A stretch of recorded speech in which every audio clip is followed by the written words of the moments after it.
नमस्ते, मेरा नाम है विकास गौड़। मैं मुंबई से रहने वाला हूँ, गोरेगांव से ट्रैवल करता हूँ और मेरी उम्र है 19 साल।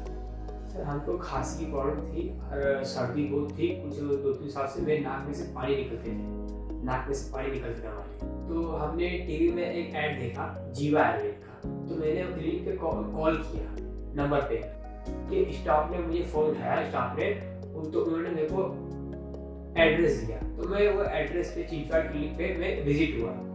वहाँ होने के बाद मैं डॉक्टर नितिन सर से मिला, तो उनको मैं ऐसा बताया कि ये सब प्रॉब्लम मेरे को हो रही है बहुत सालों से सर।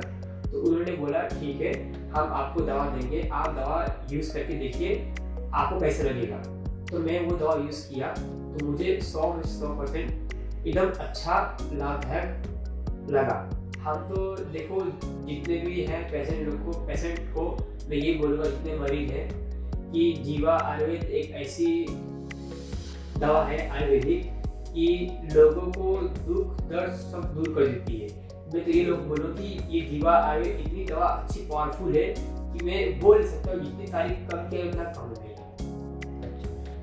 ओके, बहुत बहुत धन्यवाद विकास जी।